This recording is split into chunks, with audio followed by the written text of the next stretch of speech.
முதல் அதிகாரம் 13வது வசனம். தூதன் அவனை நோக்கி சகரியாவே பயப்படாதே உன் வேண்டுதல்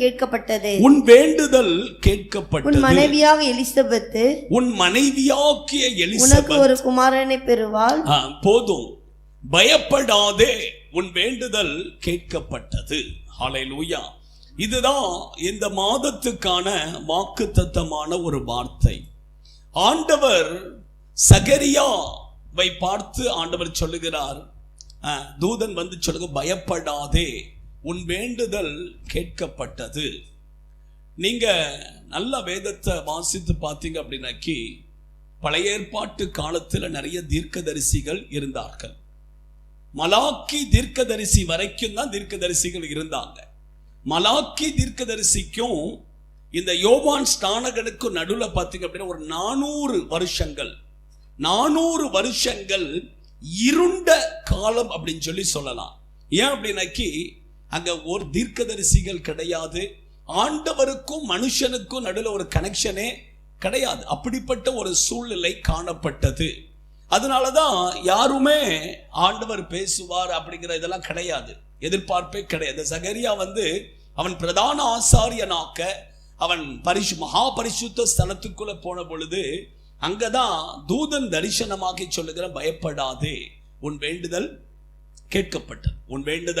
கேட்கப்பட்டது. இன்றைக்கு தேவனுடைய பிள்ளைகளாக்கிய உங்களையும் என்னையும் பார்த்து ஆண்டவர் இந்த மாதத்துல அததான் சொல்லுகிறார், உன் வேண்டுதல் கேட்கப்பட்டது. ஹல்லேலூயா. நீங்க எந்த காரியத்துக்காக பல நாட்களாக, பல மாதங்களாக, பல வருஷங்களாக ஜெபித்து கொண்டிருக்கிறீர்களோ, அந்த ஜெபத்துக்கு பதிலை ஆண்டவர் இந்த மாதத்தில் அவர் உங்களுக்கு கொடுப்பார். எத்தனை பேர் விசுவாசிக்கிறீங்க? ஆமென், ஹல்லேலூயா. கர்த்தருடைய பரிசுத்த நாமம் மகிமைப்படுவதாக. நீங்க நல்லா கவனித்துக் கொள்ளுங்க. ஏன்னா இன்னைக்கு பார்த்தீங்க அப்படின்னா நம்ம அநேக காரியங்களுக்காக நம்ம என்ன செய்கிறோம்? ஜெபிக்கிறோம். சில ஜெபங்கள் கேட்கப்படுகிறது, சில ஜெபங்கள் கேட்கப்படாமல் போகிறது. ஜெபங்கள், நம்மளை ஜெபிக்கிற ஜெபம் கேட்கப்படவில்லை அப்படின்னாக்கி நம்முடைய விசுவாசம் என்ன செய்கிறது? கொஞ்சம் கொஞ்சமா குறையுது. நிறைய பேர் சொல்லுகிறது உண்டு, என்ன ஜெபம் பண்ணி என்ன கிடைக்குது, ஜெபம் பண்ணி என்ன பிரயோஜனம் இருக்குது. சிலர் பார்த்தீங்க அப்படின்னா அவங்க ஜெபத்துக்கு பதில் வராததுனால ஜெபிக்கிறதையே சிலர் நினைச்சாங்க விட்டு விடுகிறார்கள். சிலருடைய விசுவாசம் அப்படியே ஜெபத்தின் மீது உள்ள விசுவாசம், ஆண்டவர் மீது உள்ள விசுவாசம் அப்படியே கொஞ்சம் கொஞ்சமா நினைச்சு குறைந்து போகிறது. ஆனா தேவனுடைய பிள்ளைகள், நீங்க ஒரு காரியத்தை அறிந்து கொள்ள வேண்டும். நம்முடைய தேவன் வந்து அவர் ஜெபத்தை கேட்கிறவர். ஆனாலும் கூட சில ஜெபங்களுக்கு, நம்முடைய ஜெபங்களுக்கு பதில் கிடைப்பது இல்லை. அதுதான் இன்றைக்கு நான் சொல்லப்போம், ஏன் நம்முடைய ஜெபங்களுக்கு பதில் கிடைக்கிறது இல்லை. அதை குறித்து இன்றைக்கு சில காரியங்கள் மாத்திரம் நம்ம என்ன செய்யலாம், ஒரு 4-5 காரியங்கள் தியானித்து விட்டு நம்ம ஜெபிக்கலாம் அப்படின்னு சொல்லி நான் கர்த்தருக்குள்ள வாஞ்சிக்கிறேன். கர்த்தருடைய பரிசுத்த நாம மகிமைப்படுவதாக. நீங்கள் முதல் பாயிண்ட் எடுத்துக்கொள்ளலாம். சங்கீதத்தின் புஸ்தகம் 66வது சங்கீதம் 18வது வசனம். 66வது சங்கீதம். என் இருதயத்தில் அக்கிரம சிந்தை கொண்டிருந்தேனானால் ஆண்டவர் எனக்கு செவிகொடார். நீங்க நல்லா கவனித்துக் கொள்ளுங்க. ஏன் ஆண்டவர் நம்முடைய ஜெபத்தை கேட்க முடியவில்லை அப்படின்னா சொல்லப்படுது, என் இருதயத்தில் அக்கிரம சிந்தை நமக்குள்ள காணப்படும் என்றால் நீங்க எவ்வளவுதான் ஜெபம் பண்ணினாலும் ஆண்டவர் உங்களுடைய ஜெபத்தை கேட்கவே மாட்டார். அப்போ ஜெபிக்கிற பிள்ளைகளுடைய சிந்தை வந்து பரிசுத்தமா இருக்கணும். அதுதான் ரொம்ப முக்கியம். நம்ம ஜெபிக்கிறோம், யோசிச்சு பாருங்க, நம்ம ஜெபிக்கிறோம், நம்முடைய சிந்தை எப்படி இருக்குது, நம்முடைய எண்ணங்கள் எப்படி இருக்குது, அதுதான் ரொம்ப முக்கியம். நம்முடைய சிந்தையில இச்சையான சிந்தைகள், பாவம் நிறைந்த சிந்தைகள், இப்படிப்பட்ட சிந்தைகள் நமக்குள்ள இருக்கும் அப்படின்னாக்கி தேவன் நமக்கு செவி கொடுக்க முடியாது. நம்முடைய ஜெபத்துக்கு தேவன் பதில் கொடுக்கவே மாட்டார். நீங்க எடுத்து வாசிங்க. ஏன் அப்படின்னாக்கி நீங்க ஏசாயா தீர்க்கதரிசியின் புஸ்தகம் 59வது அதிகாரம் அதனுடைய 2வது வசனத்தை நீங்க வாசிப்பீங்க அப்படின்னாக்கி ஏசாயா 59:2 உங்கள் அக்கிரமங்களே உங்களுக்கும் உங்கள் தேவனுக்கும் நடுவாக பிரிவினை உண்டாக்குகிறது. உங்கள் பாவங்களே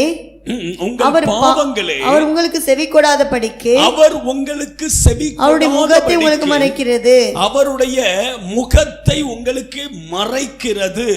அந்த வசனத்தை ரொம்ப தெளிவாக சொல்லுகிறது.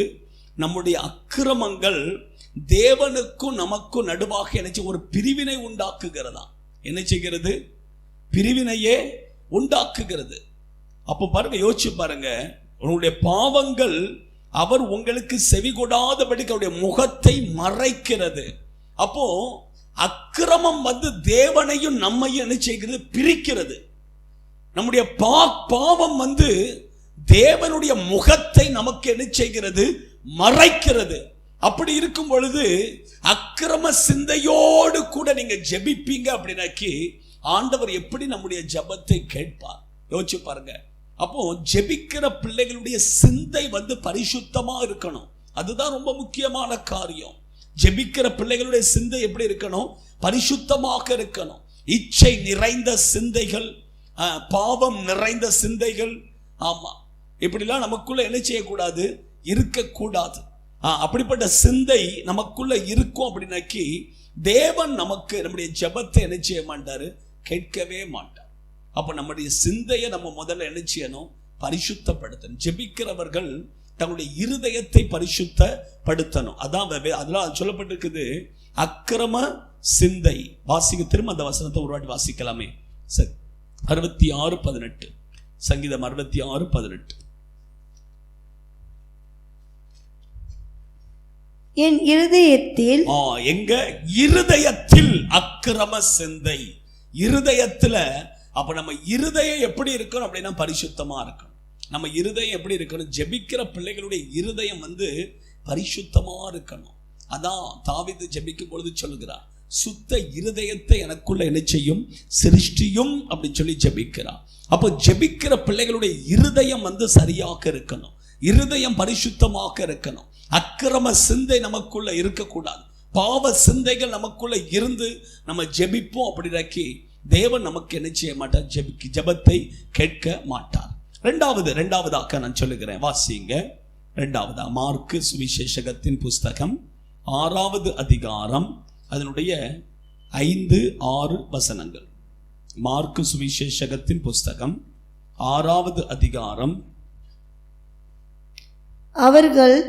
அங்கே அவர் சில நோயாளிகள் மேல் கைகளை வைத்து அவர்களை குணமாக்கினதே அன்றி வேறொரு அற்புதமும் செய்யக்கூடாமல் அவர்களுடைய அவிசுவாசத்தை குறித்து ஆச்சரியப்பட்டு கிராமங்களில் சுற்றி திறந்து உபதேசம் பண்ணினார். ஆமென். ஹல்லேலூயா, ஹல்லேலூயா. கர்த்தருடைய பரிசுத்த நாமம் மகிமைப்படுவதாக. இங்கே நீங்க பார்த்தீங்க அப்படின்னா ஆண்டவராகிய இயேசு கிறிஸ்துவின் இடத்துல எத்தனையோ வியாதியஸ்தர்கள் என்ன செய்தாங்க? கொண்டு வந்தாங்க.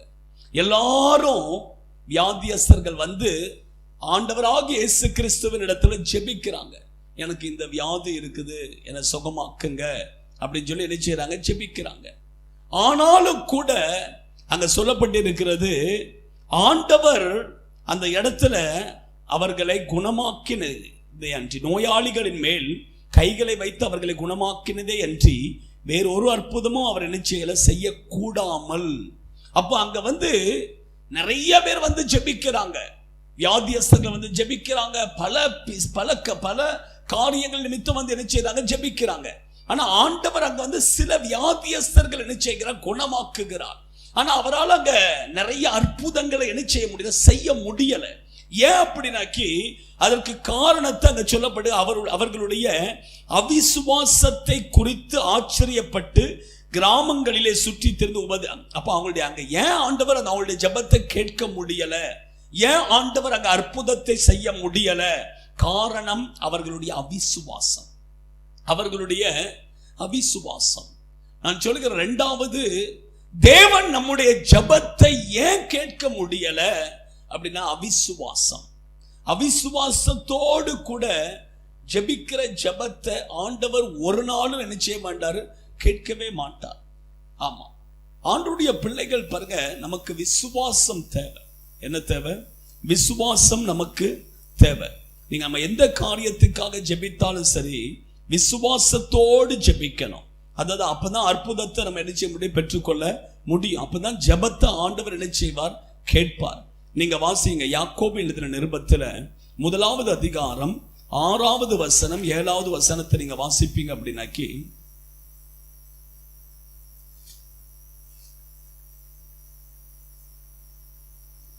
யாக்கோபு 1:6-7. ஆனாலும் அவன் எவ்வளவாயிலும் சந்தேகப்படாமல் விசுவாசத்தோடே கேட்க கடவன். சந்தேகப்படுகிறவன் காற்றினால் அடிபட்டு அலைகிற கடலின் அலைக்கு ஒப்பாயிருக்கிறான். அப்படிப்பட்ட மனுஷன் தன் கர்த்தரிடத்தில் எதையாயிலும் பெறலாம் என்று நினையாதிருப்பானாக. பாருங்க, அதான் அவிசுவாசம். சந்தேகம் அப்படின்னா அவிசுவாசம். அந்த சந்தேகத்தோடு கூட அவிசுவாசத்தோடு கூட ஜெபிக்கிற ஜெபத்துக்கு ஆண்டவர் ஒரு நாள் என்ன செய்ய மாட்டார், பதில் தர முடியாது. ஆமா, தேவனுடைய பிள்ளைகள் பாருங்க, ஆண்டவர் எத்தனையோ அற்புதங்களை செய்திருக்கிறார். ஆண்டவர் நீங்க வேதத்துல நீங்க வாசித்து பார்த்தா ஆண்டவர் எத்தனையோ அற்புதங்களை செய்திருக்கிறார். ஆனா அந்த கிராமத்தை, அந்த குறிப்பிட்ட இடத்துல மாத்திரம் தேவன் நினைச்சல நிறைய அற்புதங்கள் செய்ய முடியல. காரணம் என்ன அப்படின்னா அவருடைய அவிசுவாசத்தின் நிமித்தம் அப்படிங்கிறாரு. அப்ப தேவனுடைய பிள்ளைகள் பாருங்க, ஆண்டவர் அற்புதங்களை செய்கிறவர் தான். ஆனா நம்முடைய அவிசுவாசம் நமக்குள்ள இருந்தது அப்படின்னாக்கி நம்முடைய ஜெபத்தையும் ஆண்டவர் கேட்க முடியாது. தேவன் தம்முடைய வல்லமை என்ன செய்ய முடியாது, வெளிப்படுத்த முடியாது. அதுதான் உண்மையான ஒரு காரியம். நீங்க வேதத்தில் நீங்க பார்த்தீங்க அப்படின்னாக்கி ஆபிரகாமை குறித்து நம்ம வாசிக்கலாம். ஆபிரகாம் எப்படி ஆசீர்வதிக்கப்பட்டான் அப்படின்னா விசுவாசத்தினால. நீங்க ரோமருக்கு எழுதின நிருபம் அதனுடைய 4வது அதிகாரம் அதுல 19வது வசனத்திலிருந்து 21வது வசனம் வரைக்கும் நீங்க வாசிக்கும் பொழுது அதுல உங்களுக்கு சொல்லப்பட்டிருக்கு பாருங்க. ரோமருக்கு எழுதின நிருபம் 4வது அதிகாரம் 19லிருந்து 21 வரைக்கும் வாசிக்கும் பொழுது, மேலும் தேவனுடைய புத்திரர் வெளிப்படுவதற்கு சிருஷ்டியானது மிகுந்த ஆவலோட காத்து கொண்டிருக்கிறது. அதனென்றால் சிருஷ்டியானது அழிவுக்குரிய அடிமைத்தனத்திலிருந்து விடுதலையாக்கப்பட்டு 4:19 ரோமர் 4:19 இல்லையா பேச்சு. அவன் விசுவாசத்தில் பலவீனமாய் இருக்கவில்லை. என்ன போட்டுக்குது? அவன் விசுவாசத்தில் பலவீனமாய் இருக்கவில்லை. அவன் ஏறக்குறைய 100 வயதுள்ளவனாய் இருக்கும் போது தன் சரீரம் செத்து போனதையும் சாராளுடைய கற்பம் செத்து போனதையும் எண்ணாதிருந்தான். தேவனுடைய வாக்குத்தத்தத்தை குறித்து அவன் அவிசுவாசமாய் சந்தேகப்படாமல் தேவன் வாக்குத்தத்தம் பண்ணினதை நிறைவேற்ற வல்லவராய் இருக்கிறார் என்று முழு நிச்சயமாக நம்பி தேவனை மகிமைப்படுத்தி விசுவாசத்தில் வல்லவனானான். அப்ப பாருங்க, அங்க விசுவாசிக்கிறதற்கு எந்த ஒரு சூழ்நிலையே கிடையாது. ஆபிரகாமுடைய வாழ்க்கையில விசுவாசிக்கிறதற்கு சூழ்நிலையே கிடையாது. ஏன்னா அவனுக்கு 100 வயது, அவனுடைய சரீரம் செத்து போனது. சாராளுக்கு 90 வயசு, அவளுடைய கற்பம் என்ன செய்து செத்து போனது. அதுல சொல்லப்பட்டிருக்குது, செத்து போனதை எண்ணாதிருந்தான். அதை பற்றி அவன் நினைக்கவே இல்லை. ஐயோ, என் சரீரம் செத்து போனத, சாராளுடைய கற்பம் செத்து போனத, இனி அதை பத்தி அவன் என்ன செய்யல, யோசிக்கவே இல்லை. ஆண்டவர் வாக்கு பண்ணி இருக்கிறார், அவர் நிச்சயமா என்ன செய்வார், தருவார். அதை அறிக்கையிட்டு அவன் என்ன செய்கிறான், அதை நம்பி முழு நிச்சயமாக நம்பி தேவனை மகிமைப்படுத்தி விசுவாசத்துல என்ன செய்தான்? வல்லவனானான். விசுவாசத்துல வல்லவனானான். தேவனை மகிமைப்படுத்தி. எப்படி? நல்லா கவனித்துக் கொள்ளுங்க. விசுவாசம் நமக்குள்ள அவிசுவாசம் வந்துட்டு அப்படின்னாக்கி நம்ம ஜெபத்தை தேவன் என்ன செய்ய மாட்டார்? கேட்க மாட்டார். அதே நேரத்துல விசுவாச குறைவு உண்டானாலும் என்ன செய்ய முடியாது? கேட்க முடியாது. நம்ம விசுவாசம் நிறைவாக என்ன செய்யணும்? இருக்கணும். நீங்க இங்க பாத்தீங்க அப்படின்னா ஆபிரகாம் எப்படி விசுவாசத்துல வல்லவன் ஆனான் அப்படின்னு போட்டிருக்குது. எப்படி? காரணம் என்ன அப்படின்னா, அவனுக்கு பிள்ளை ஆண்டவர் கொடுக்கல. ஆனா பிள்ளை கொடுக்க முன்னண்டே அவன் தேவனை மகிமைப்படுத்தினான். எப்படி மகிமைப்படுத்தினான் அப்படின்னா, பிள்ளை கொடுத்ததற்காக நன்றி, பிள்ளை கொடுத்ததற்காக ஸ்தோத்திரம். இதை சொல்ல சொல்ல சொல்ல அவனுக்குள்ள விசுவாசம் என்ன செய்தது? அப்படியே பெருக ஆரம்பிச்சது. அவன் விசுவாசத்தில் வல்லவன் ஆனான் அப்படின்னு சொல்லி வேதம் சொல்லுகிறது. ஹல்லேலூயா, ஹல்லேலூயா. நான் சொல்ல நம்ம என்ன அப்படின்னாக்கி, ஒரு காரியத்துக்காக ஜெபித்தோம் அப்படின்னாக்கி அதே காரியத்தை கண்டினியூவா என்ன செய்ய ஜெபிச்சுக்கிட்டே தான் இருப்போம். ஜெபிச்சுக்கிட்டே தான் என்ன செய்வோம்? இருப்போம். ஆனா என்ன அப்படின்னாக்கி ஆபிரகாம் அப்படி அல்ல. ஆபிரகாம் ஒரு குறிப்பிட்ட நாள் வரைக்கும் என்ன செய்ய ஜெபித்தான். அதுக்கு பிற்பாடு ஆண்டவரே நீ தந்ததற்காக நன்றி, தந்ததற்காக ஸ்தோத்திரம், ஸ்தோத்திரம் பண்ண ஆரம்பிச்சான். அதனால அவனுக்குள்ள இருந்த விசுவாசம் என்ன செய்தது? அதுவும் பெருக ஆரம்பிச்சது. அதே நேரத்துல அங்க அற்புதமும் என்ன செய்தது? நடந்தது. அப்ப தேவனுடைய பிள்ளைகள் பாருங்க, தேவன் நம்முடைய ஜெபத்தை கேட்கணும் அப்படின்னாக்கி நமக்குள்ள விசுவாசம் இருக்கணும். அப்பதான் நம்முடைய ஜெபத்துக்கு பதில் என்ன செய்யும்? வரும். இன்னைக்கு பார்த்தீங்க அப்படின்னாக்கி நீங்க உலகத்துல புது விசுவாசிகள் சாட்சி சொல்ற, கேன்சர் வியாதி சுகமாயிட்டு, பேரலைசிஸ் சுகமாயிட்டு, அது சுகமாயிட்டு, இது சுகம். ஆனா விசுவாசிகள் எப்படி இருக்கிறாங்க? விசுவாசிகள் கேன்சர் வியாதியில செத்து போயிட்டாங்க, பேரலைஸ் வியாதியில, இப்படிதான் நம்ம கேட்கிறோம். காரணம் என்ன? காரணம் ஏன்? அவிசுவாசிகளுக்கு தான் புதுசா வரவங்களுக்கு தான் ஆண்டவர் செய்வாரா? ஏன் பழைய விசுவாசிகளுக்கு ஆண்டவர் செய்ய மாட்டாரா? யோசிச்சு பாருங்க. காரணம் என்ன அப்படின்னாக்கி, இங்க விசுவாசம் என்ன செஞ்சுட்டு குறைஞ்சிட்டு, விசுவாசம் என்ன செஞ்சுட்டு கொஞ்சம் கொஞ்சமா குறைஞ்சிட்டு. அதுதான் இது என்ன ஆகும் அப்படின்னாக்கி, நீங்க லூக்கா 18 வாசித்து பார்த்தீங்க அப்படின்னா அங்க சொல்லுகிறார், மனுஷகுமாரன் வரும்பொழுது விசுவாசத்தை காண்பாரோ. 18:8 வாசிங்க. சீக்கிரத்திலே அவர்களுக்கு நியாயம் செய்வார் என்று உங்களுக்கு சொல்லுகிறேன். சீக்கிரத்திலே அவர்களுக்கு நியாயம் செய்வார் என்று உங்களுக்கு சொல்லுகிறேன். ஆகிலும் மனுஷகுமார் வரும்போது பூமியிலே விசுவாசத்தை காண்பாரோ என்றார். பூமியிலே விசுவாசத்தை காண்பாரோ அப்படிங்கிறார். அப்ப என்ன அப்படின்னாக்கி, ஆண்டவர் வரும் பொழுது விசுவாசிகளிடத்துல என்ன இருக்காது? விசுவாசம் இருக்காது. இன்னைக்கு அப்படிதான் இருக்குது. சூழ்நிலைகள் எப்படி இருக்குது? இன்னைக்கு ஆண்டவர் வந்தா உங்ககிட்ட விசுவாசம் இருக்குது அப்படின்னு சொல்லி பார்க்க முடியுமா? யோசிச்சு பாருங்க. ஆண்டவருடைய பிள்ளைகள் பாருங்க, நமக்குள்ள விசுவாசம் என்ன செய்யணும்? நிறைவா இருக்கணும். விசுவாசத்தில் நம்ம என்ன செய்யணும்? பெருகணும். விசுவாசம் எப்படி வரும் அப்படின்னா, வேதத்தில் சொல்லப்பட்டிருக்கு, ஆண்டவருடைய வார்த்தையை நீங்க படிக்கிறதுனால, ஆண்டவருடைய வார்த்தையை கேட்கிறதுனால நமக்குள்ள என்ன செய்ய? விசுவாசம் வரும். நீங்க ஆண்டவருடைய வார்த்தையை கேட்க கேட்க கேட்க, வசனத்தை படிக்க படிக்க படிக்க உங்களுக்குள்ள விசுவாசம் பெருகிக்கிட்டே இருக்கும். ஆமா, யார் வசனத்தை படிக்கல, வேதத்தை படிக்கல அப்படின்னா உங்களுக்குள்ள விசுவாசம் என்ன செய்யாது? வளரவே செய்யாது.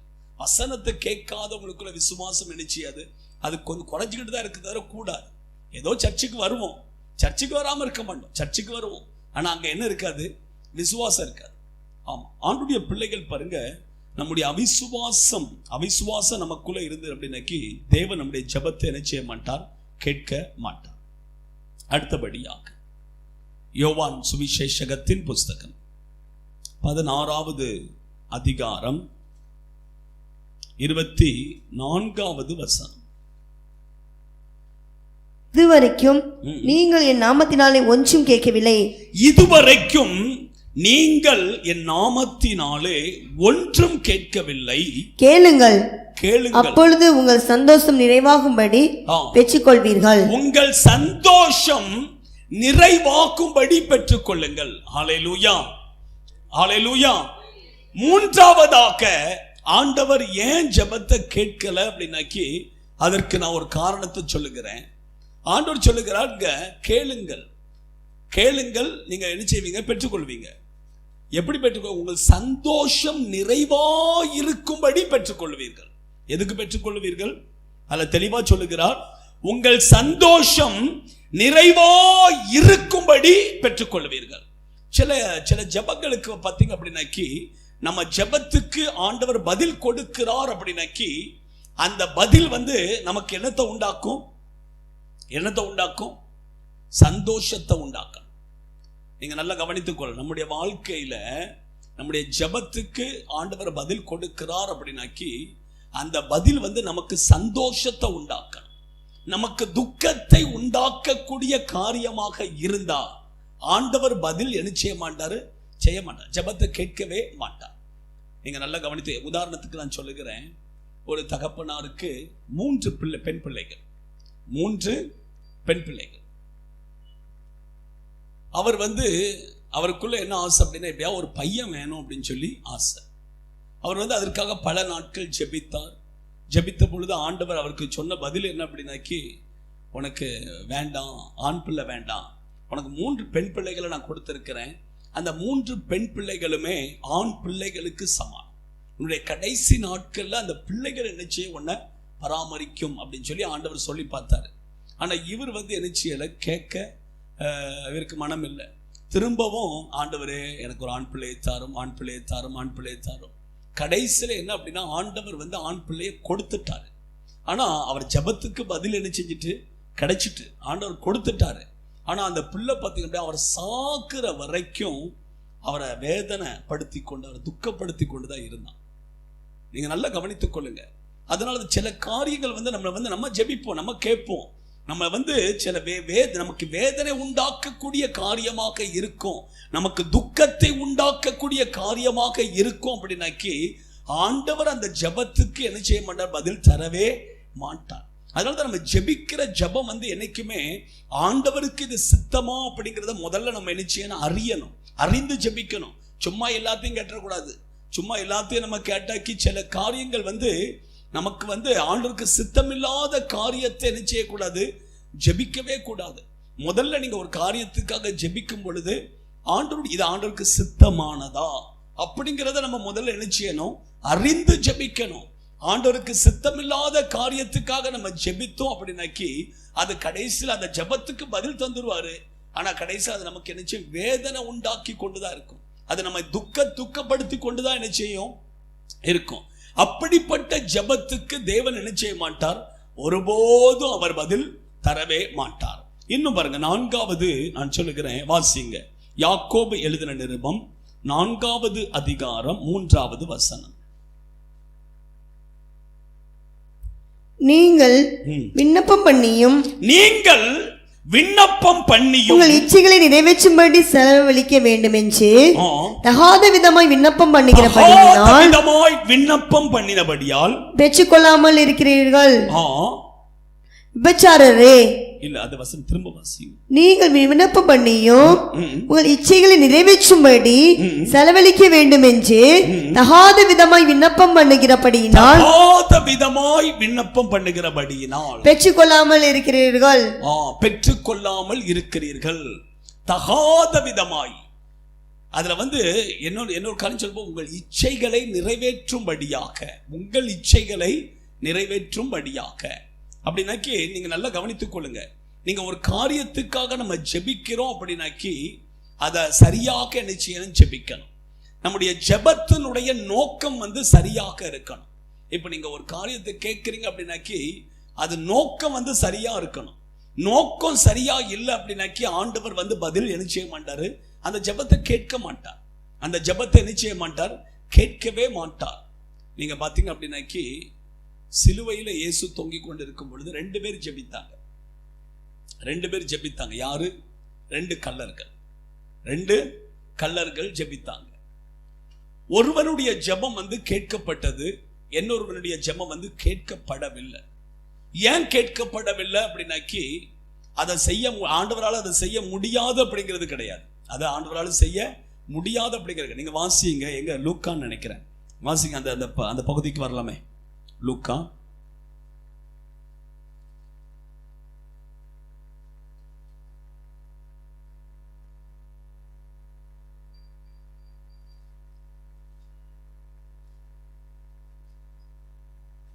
லூக்கா 23 39 அஞ்சியும் சிலுவையில் அறையப்பட்டிருந்த குற்றவாளிகளில் ஒருவன் நீ கிறிஸ்துவானால் உன்னையும் எங்களையும் ரட்சித்துக்கொள். அவன் ஜெபித்த ஜெபம் எப்படி பாருங்க, நீ கிறிஸ்துவானால் உன்னையும் என்னையும் எங்களையும் என்ன செய்ய, ரட்சித்துக்கொள் என்று அவரை இகழ்ந்தான். அவனுடைய ஜெபம் எப்படி இருக்குது பாருங்க, நீ கிறிஸ்துவானால் உன்னையும் எங்களையும் ரட்சித்துக்கொள் அப்படின்னு சொல்லுகிறான். அப்போ அவருடைய ஜெபம் வந்து சரியான ஒரு ஜெபம் இல்லை. அதனாலதான் தேவன் அந்த ஜெபத்துக்கு என்ன செய்யல, பதில் கொடுக்கல. ஆனா மற்றவன் என்ன செய்கிற, என்னோட ஜெபிக்கிறான் பாருங்க, இயேசுவை நோக்கி 42 வசனம், ஆண்டவரே நீர் உடைய ராஜ்யத்துல வரும்பொழுது உடைய அடியேன் என்ன செய்யும், நினைத்தருளும் என்று சொல்லி ஜெபிக்கிறான். அப்ப இவனுடைய ஜெபம் வந்து சரியான ஒரு ஜெபம். நீங்க நல்லா கவனித்துக்கொள்ள, நீங்க தகாத விதத்துல ஜெபித்தா தேவன் என்ன செய்ய மாட்டார், கேட்க மாட்டார். நம்முடைய ஜெபத்தினுடைய நோக்கமும் என்ன செய்யணும், சரியாக இருக்கணும். நிறைய பேர் பார்த்தீங்க அப்படின்னாக்கி எங்ககிட்ட தான் ஜெபிக்கிறதுக்கு வருவாங்க, நிறைய பேர் ஜெபிக்க சொல்லுவாங்க. சில இதெல்லாம் பார்த்தீங்க அப்படின்னா, ஒரு வாட்டி வந்து ஐரோலின்னு நினைக்கிறேன், ஐரோலிலேயே துருபையில் இருந்தோ ஒரு ஃபேமிலி வந்திருந்தது, 2 பேர் வந்திருந்தாங்க. அவங்க வந்து ஜெபிக்க சொன்னாங்க. ஆக்சுவலி அவங்க வந்து மேரேஜுக்கு முன்னாடி லவ் பண்ணிட்டு இருந்திருக்கிறாங்க 2 பேரும். இவங்க 2 பேரும் வந்த 2 பேரும் மேரேஜ்க்கு முன்னாடி லவ் பண்ணிட்டு இருந்திருக்காங்க. இப்போ அந்த பொண்ணுக்கு மேரேஜ் ஆக்கி அந்த பொண்ணு வேற ஒரு பையனை மேரேஜ் பண்ணிட்டு, இப்போ அவன் வந்து என்கிட்ட வந்து ஜெபிங்க அப்படிங்க. எதுக்கு? அவங்க 2 பேரும் கல்யாணம் நடக்கணுமா, அவங்க 2 பேருக்கும் கல்யாணம் நடக்கணுமா, அதுக்காக நான் வந்து என்ன செய்யணுமா, ஜெபிக்கணுமா. யோசிச்சு பாருங்க, இப்படி நிறைய தப்பான காரியங்களுக்கு ஜெபிக்க சொல்லுகிறவர்கள் நிறைய இருக்கிறாங்க. நிறைய வாலிப பிள்ளைகள் நிறைய பார்த்தீங்க அப்படின்னாக்கி, நான் ஒரு பையனை லவ் பண்றேன், நான் ஒரு பொண்ணை லவ் பண்றேன், எங்க லவ் சக்சஸ் ஆகணும், அதுக்காக என்ன செய்யுங்க, ஜெபிங்க. இதுக்கு நானா கிடைச்சேன்? யோசிச்சு பாருங்க. இப்படி நிறைய பேர் வரும். என்ன செய்ய சொல்லுங்களேன். அப்படிப்பட்ட ஆட்களுக்கு என்ன செய்யலாம்? அவங்களுக்கு வேற ஒண்ணுமே இல்லை. சிலருக்கு பார்த்தீங்க அப்படின்னா ஆலோசனை கொடுத்து அப்படியே ஜோம் பண்ணி, ஆண்டவரே அப்படின்னு சொல்லி ஜோம் பண்ணி ஆசீர்வதிங்க, ஜோம் பண்ணி அனுப்புவேன். ஆனால் அதுக்காண்டி நம்ம ஜோம் பண்ணி, ஆண்டவரே உங்களை சேர்த்து வைங்க அப்படின்னு சொல்லி ஜோம் பண்ண முடியுமா? முடியாது. அதே நேரத்தில் சில ஆட்கள் பார்த்தீங்க அப்படின்னாக்கி சர்ச்சுக்கு வருவாங்க, ஃபர்ஸ்ட் வீக் வந்திருக்காங்கன்னு வச்சுங்களேன், அந்த ஆத்துமாட்ட போய் நீ லவ் பண்ணுறது பாவம் அப்படின்னு சொல்லி டைரெக்டாக சொன்னாக்கி அது அடுத்த நேரம் வரவே செய்யாது. இப்போ பாருங்க என்ன அப்படின்னாக்கி, இந்த சொல்லுவாங்க, இந்த சேலை வந்து முள்ளில் மாட்டிக்கிட்டு அப்படின்னா பட்டு இழுத்தா என்ன ஆகும், கிழிஞ்சிடும். அதே நேரத்தில் அதை மெல்ல என்ன செய்யணும், எடுக்கணும். அது மாட்டிக்கிட்டு இருக்குது தெரியுது, ஆனால் அதை வந்து மெல்ல தான் என்ன செய்ய முடியும், எடுக்க முடியும். சில ஆட்களுக்கு பார்த்தீங்க அப்படின்னா நான் என்ன செய்வேன் அப்படின்னாக்கி, ஆண்டவரே அப்படின்னு சொல்லி ஜோம் பண்ணுவேன். ஆனால் எப்படி ஜோம் பண்ண, ஆண்டவரே உங்களுடைய சித்தத்தின்படி ஆசீர்வதிங்க. அந்த லவ்வை பற்றி பேசவே மாட்டேன், அந்த லவ்வை பற்றி என்ன செய்ய மாட்டேன், எடுக்க மாட்டேன். உங்களுடைய சித்தத்தின்படி கர்த்தர் ஆசீர்வதிங்க அப்படின்னு சொல்லி ஜோம் பண்ணுவேன். அதுக்கு பிற்பாடு நான் என்ன கொஞ்சம் கொஞ்சமாக அவங்களுக்கு சொல்லுவேன், கொஞ்சம் கொஞ்சமாக சொல்லி. ஏன்னா அதை வந்து நம்ம வந்து டைரக்டாக நம்ம சொல்லிட்டோம் அப்படின்னா அடுத்த வாரம் சண்டே இங்கே வரவே மாட்டான். அப்போ சில காரியங்கள் வந்து நம்ம ஞானமா, ஆனால் இப்படிப்பட்ட காரியங்களுக்கும் என்ன செய்யறாங்க, ஜெபிங்க அப்படின்னு சொல்லி வருகிறாங்க. இதெல்லாம் வந்து தகாத ஜபங்கள். இந்த இதுக்கு ஜெபிக்கவே கூடாது, ஜெபிக்கவும் முடியாது. ஆமா, தேவனுடைய பிள்ளைகள் பாருங்க, நம்ம அதனுடைய நோக்கம் வந்து சரியே இல்லை. ஆமா, இப்படிப்பட்ட காரியங்களுக்காக நம்ம வந்து ஜெபிக்க கூடாது. அந்த ஜெபம் கேட்கப்படவும் செய்யாது. ஆமா, அதான் ரொம்ப முக்கியமான ஒரு காரியம். நம்ம எதுக்காக ஜெபிக்கிறோமோ அந்த நோக்கம் வந்து சரியாக இருக்கணும். அந்த ஜெபம் வந்து சரியான ஒரு ஜெபமா இருக்கணும். அப்பதான் தேவன் என்ன செய்வார், கேட்பார். தகாத விதத்துல தகாத காரியத்துக்காக நம்ம ஜெபித்தா தேவன் அதை என்ன செய்ய மாட்டார், கேட்கவே மாட்டார். தேவன் அதை கேட்கவே மாட்டார். ஆமா, கடைசியாக ஒரே ஒரு காரியத்தை சொல்லிட்டு நம்ம ஜெபிக்கலாம் அப்படி சொல்லி, லூக்கா 18வது அதிகாரம் 9வது வசனத்திலிருந்து 12வது வசனம் வரைக்கும் வாசிக்கலாம். அங்க ஒரு மனுஷன் ஜெபிக்கிறான். அஞ்சியும் தங்களை நீதிமான்கள் என்று நம்பி மற்றவர்களை அற்பமாய் எண்ணின, தங்களை நீதிமான்கள் என்று எண்ணி மற்றவர்களை அற்பமாய் எண்ணின சிலரை குறித்து அவர் ஒரு உவமை சொன்னார். 2 மனுஷர் ஜெபம் பண்ணும்படி தேவாலயத்துக்கு போனார்கள். ஒருவன் பரிசேயன், மற்றவன் ஆயக்காரன். பரிசேயன் நெஞ்சு, தேவனே நான் பரிகாரர், அநியாயக்காரர், விபச்சாரக்காரர் ஆகிய மற்ற மனுஷனை மற்ற மனுஷர்களை போலவும் இந்த ஆயக்காரனை போலவும் இந்த ஆயக்காரனை இராததினால் உம்மை ஸ்தோத்தரிக்கிறேன். வாரத்தில் 2 முறை நான் உபவாசிக்கிறேன். என் சம்பாத்தியத்தில் எல்லாம் தசமபாகம் செலுத்தி வருகிறேன் என்று தனக்குள்ளே ஜெபம் பண்ணினான். நீங்க நல்லா கவனித்துக் கொள்ளுங்க. இங்க பரிசேயனுடைய ஜெபம் என்ன செய்யல? கேட்கப்படல. இந்த பரிசேயனுடைய ஜெபம் என்ன செய்யல? கேட்கப்படல.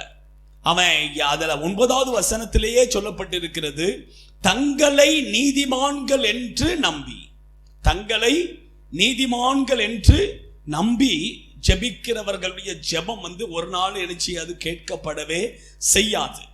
அவன் முதல்ல தங்களை நீதிமான்கள் என்று எண்ணி, இரண்டாவது மற்றவர்களை அற்பமாக எண்ணி, மற்றவர்களை அற்பமாக எண்ணி ஜெபிக்கிற ஜெபம்.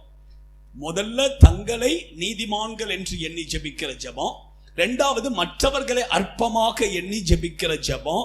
இன்னும் பார்த்தீங்க அப்படின்னாக்கி அவனுடைய ஜெபத்தை நீங்க வாசித்து பார்த்தீங்க அப்படின்னாக்கி அதுல என்ன சொல்லுகிறார்? தேவனே நான் பரிகாரர், அநியாயக்காரர், விபச்சாரக்காரர் ஆகிய மற்ற மனுஷரை போலவும் இந்த ஆயக்காரனை போலவும் இராததினால் உம்மை ஸ்தோத்தரிக்கிறேன். எதுக்காக ஸ்தோத்திரம்? ஸ்தோத்திரம் எதுக்காக? யோசிச்சு பாருங்களேன். அவன் சொல்ற ஸ்தோத்திரம், ஆண்டவரை ஸ்தோத்திரம் பண்றான்.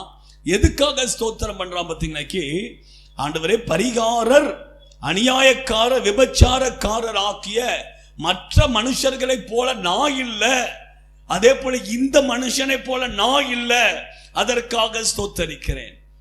ஆண்டவருக்கு ஸ்தோத்திரம் பண்றதுக்கு காரணத்தை பாருங்க. பெரிய ஒரு இது யோசி. இவன் ஜெபத்தை ஆண்டவர் கேட்பாரா? இப்படிலாம் ஜெபம் பண்ண ஆண்டவர் கேட்பாரா? யோசிச்சு பாருங்க.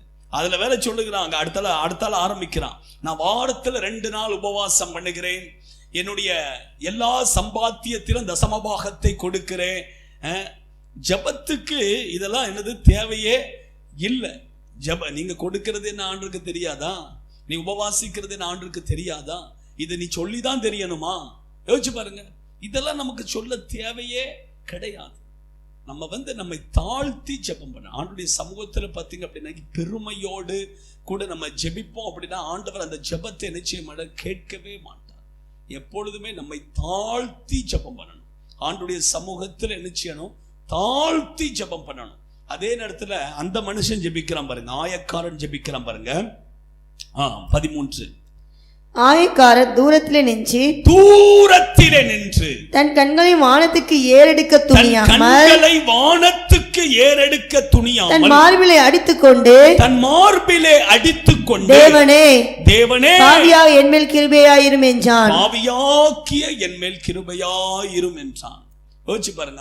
அந்த மனுஷன் பாருங்க, பாவியாக்கிய என்மேல் கிருபையாயிரும். ஒரே ஒரு வார்த்தை தான், ஒரே ஒரு வார்த்தை. யோசிச்சு பாருங்க. ஆனா அந்த வார்த்தை பயங்கரமான ஒரு வார்த்தை. பாவியாக்கு என்மேல் நினைச்சு கிருபையாயிரும். வேற எதுவுமே கேட்கல, எனக்கு அது தாரு இது தாருன்னு கேட்கல. ஆண்டவரே பாவியாக்கு என்மேல் கிருபையாயிரும். ஆண்டவர் நம்ம மேல கிருபையா இறங்கிட்டார் அப்படின்னா அது போதுமே. அதை விட வேற என்ன தேவை இருக்குது? இறங்கிட்டாக்கி அவ்வளவு ஆசீர்வாதம் நமக்கு என்ன செஞ்சிடும்? கிடைச்சிரும். அப்ப தேவனுடைய பிள்ளைகள் பாருங்க, நம்ம ஜெபத்துல ரொம்ப கவனமா இருக்கணும். அவனை மாதிரி இல்லை, இவனை மாதிரி இல்லை, மற்றவர்களோடு கம்பேர் பண்ணி நம்ம என்ன செய்யக்கூடாது? ஜெபிக்கவே கூடாது. அதே நேரத்தில் நீங்க செய்யக்கூடிய உங்களுடைய நீதியை தேவனுக்கு நீங்க என்ன செய்யக்கூடாது? தெரியப்படுத்தி நான் பெரிய நீதிமான் அப்படிங்கிறத ஆண்டவர்கிட்ட காண்பிக்கவே கூடாது. நீங்க தேவனுடைய பார்வையில ஒருவேளை நீங்க நீதிமானாக இருக்கலாம், ஆனா கர்த்தர் உங்களை பார்த்து என்ன செய்யணும் சொல்லணும். கர்த்தர் உங்களை பார்த்து என்ன செய்யணும் சொல்லணும். ஆமா, நீங்க வேதத்துல நீங்க பாத்தீங்க அப்படின்னாக்கி ஆண்டவர் நிறைய பேரை குறித்து ஆண்டவர் சாட்சி கொடுத்திருக்கிறார். அப்படிதானே? ஆண்டவரே சாட்சி. யோபுவை குறித்து யோபு ஒன்னும் சொல்லல. யோபு சொல்லல நான் உத்தமமா நடக்கிறேன், நான் அப்படி நடக்கிறேன், இப்படி நடக்கிறேன்னு சொல்லல. யோபுவை குறித்து சாட்சி சொன்னது யார் அப்படின்னாக்கி தேவன் அவனை குறித்து சாட்சி சொன்னார். தேவன் தான் என்ன செய்தார்? சாட்சி சொன்னார். அப்ப ஆண்டுடைய பிள்ளை நம்மை குறித்து சாட்சி சொல்ல வேண்டியது தேவன் சொல்லலாம். என் மகள் ஒரு நாளைக்கு 5 மணி நேரம் ஜெபிக்கிறாள் வாரத்தில் 2 நாள் உபவாசம் பண்ணுகிறாள், என்னுடைய ஊழியத்தை நல்லா செய்கிறா, இப்படி ஆண்டவர் என்ன செய்யலாம், சொல்லலாம். என் வழியில கரெக்டா நடக்கிறா அப்படின்னு சொல்லி உங்களை பார்த்து ஆண்டவர் சொல்லலாம், ஆண்டவர் சொல்லுவார். ஆனா நீங்க என்ன செய்யக்கூடாது, ஆண்டவரே சில கொஞ்சம் பிரச்சனை வந்துட்டு அப்படின்னாக்கி அப்படிதான், ஆண்டவரே நான் இவ்வளோ ஜெபிக்கிறேன், நான் இவ்வளோ இது பண்ண, நான் பரிசுத்தமா ஜெபிக்கிறேன், நான் இப்படிலாம் ஜெபிக்கிறேன், எனக்கு ஏன் அப்படின்ட்டு. அப்படி ஜெபிக்கவே கூடாது. அந்த ஜெபம் எனது தப்பான ஒரு ஜெபம். அந்த ஜெபத்தை ஆண்டவர் ஒருபோது நிச்சயம் பண்ணார், கேட்கவே மாட்டார். தேவனுடைய பிள்ளைகள் நம்மை தாழ்த்தி ஜெபம் பண்ண, ஆண்டவரே எம்மேல கிருபையாயிரும், எம்மேல இரக்கமாயிரும், எனக்கு மனம் இறங்கும் அப்படி நம்ம தாழ்த்தி ஜெபிக்கும் பொழுது தேவன் நிச்சயமா ஆசீர்வதிப்பார். அதான் முதல்ல சொன்ன, அக்கிரம சிந்தையோடு ஜெபித்தா அந்த ஜெபத்தை தேவன் நிச்சய மாட்டான், கேட்க மாட்டார். 2வது, அவிசுவாசத்தோடு ஜெபித்தா ஆண்டவர் கேட்க மாட்டார். 3வது, உங்களுக்கு துக்கம் விளைவிக்கக்கூடிய காரியங்களுக்காக நீங்க ஜெபிக்கும் பொழுது ஆண்டவர் அந்த ஜெபத்துக்கு நிச்சயம் மாட்டார், பதில் தர மாட்டார். 4வது, தகாத விதமாய் ஜெபிக்கிற ஜெபத்துக்கு ஆண்டவர் பதில் தர மாட்டார். 5வதாக, பெருமையோடு கூட ஜெபிக்கிற ஜெபத்துக்கு ஆண்டவர் பதில் தர மாட்டார். நம்ம எல்லாரும் எழுதியிருக்கலாம்.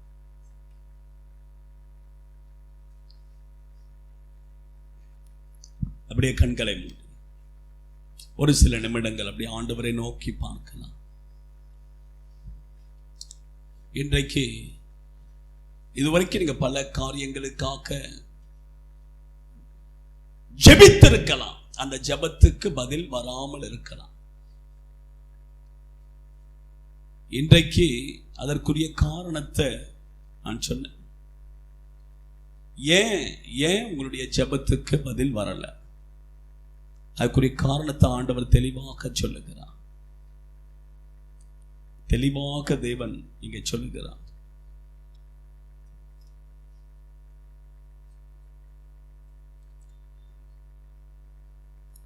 முதல்ல அக்கிரம சிந்தை. நம்முடைய சிந்தையில அக்கிரம சிந்தை இருக்குமானால் தேவன் நமக்கு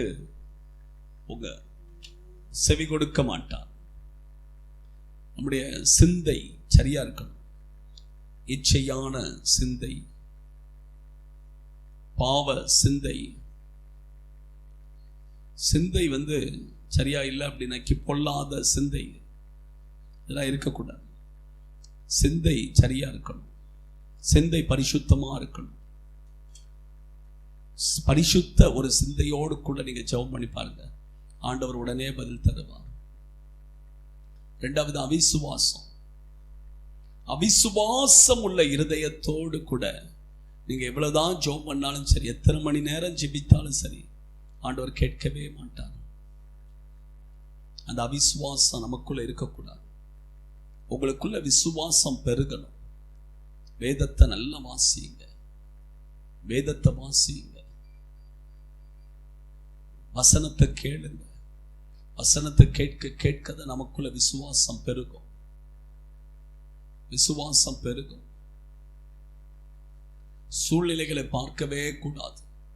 ஆபிரகாம் சூழ்நிலையை பார்க்கல, கர்த்தரை தான் பார்த்தான். கர்த்தரை நோக்கி பார்த்தான், ஆண்டுடைய வார்த்தையை பார்த்தான், அவருடைய வாக்கு தத்தத்தை நினைத்து பார்த்தான்.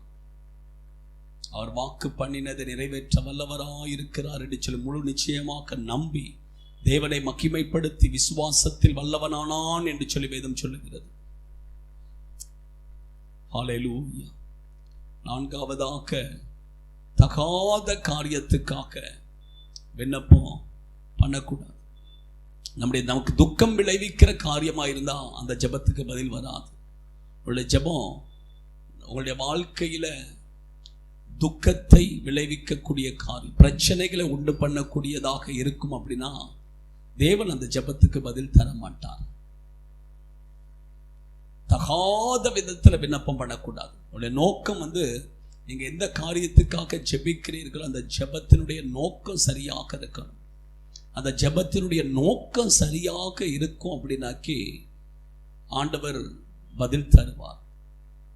ஆத்துமாக்களை தாரும், ஆத்துமாக்களை தாரும் அப்படின்னு சொல்லி ஜெபம் பண்ணிட்டு இருக்கிற ஆத்மாவையே நம்ம சரியா கவனிக்கல அப்படின்னாக்கி ஆண்டவர் ஆத்மாக்கள் எங்க தருவார்? நம்முடைய ஜெபம், நம்முடைய நோக்கம் அது சரியாக இருக்கணும்.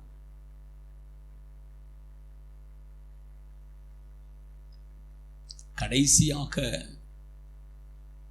நான் சொன்ன பரிசேயனை போல ஜெபிக்க கூடாது, பெருமையோடு கூட ஜெபிக்க கூடாது, உங்களை நீதிமானாக எண்ணிக்கொண்டு ஜெபிக்க கூடாது, மற்றவர்களை அற்பமாக எண்ணி ஜெபிக்க கூடாது. இப்படிப்பட்ட ஜெபத்துக்கெல்லாம் ஆண்டவர் பதில் தரவே மாட்டார். இப்படிப்பட்ட ஜெபத்தை ஆண்டவர் கேட்கவே மாட்டார். ஓ ஹல்லேலூயா, ஹல்லேலூயா. இன்றைக்கு அப்படியே கொஞ்சம் ஆண்டவரை நோக்கி பார்க்கலாமே, கொஞ்சம் அப்படியே வாயை திறந்து ஆண்டவருடைய சமூகத்தில் கர்த்தரை மகிமைப்படுத்தலாமே.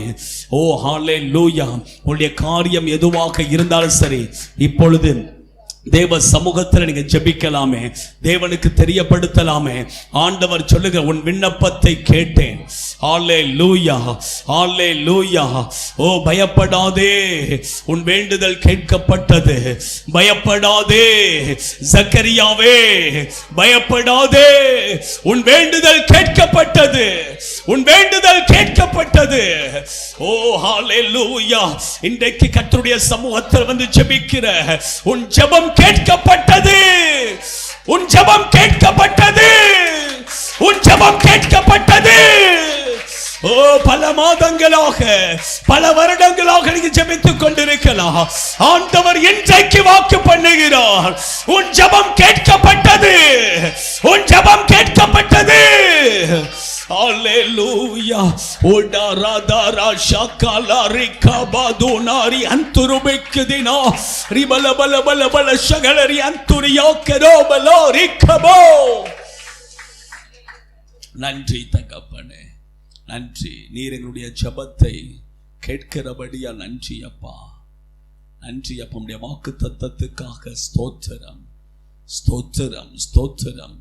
ஆண்டவருடைய பிள்ளைகளுடைய ஜெபம் கேட்கப்பட்டபடியா நன்றி. தாழ்த்தி ஒப்பு கொடுக்கிறோம், உமக்கே மகிமை செலுத்துகிறோம். கடந்து வந்த நம்முடைய பிள்ளைகள் ஒவ்வொருவரை கர்த்தர் ஆசீர்வதிப்பீராக, பெரிய காரியங்களை செய்ய இயேசுவின் நாமத்தில் பிதாவே. என் ஆத்துமாவே கர்த்தரை ஸ்தோத்தரி, என் முழுமை பரிசுத்த நாமத்தை ஸ்தோத்தரி. என் ஆத்துமாவே கர்த்தரை ஸ்தோத்தரி, கர்த்தர் செய்த சகல உபகாரங்களை மறவாது. ஆமென். நம்முடைய கர்த்தராகிய இயேசு கிறிஸ்துவின் கிருபையும் பிதாவாகிய தேவனுடைய அன்பும் பரிசுத்த ஆவியானவருடைய அந்யோன்ய ஐக்கியமும் பாதுகாவலும் நம் அனைவரோடு கூட சகல பரிசுத்தவான்களோடு கூட ஆண்டவராகிய இயேசு கிறிஸ்து வருகை மட்டும் இருப்பதாக. அல்லேலூயா, அல்லேலூயா, அல்லேலூயா. யாவருக்கு இயேசுவின் நாமத்தில் வாழ்த்துக்கள். ஸ்தோத்திரம்.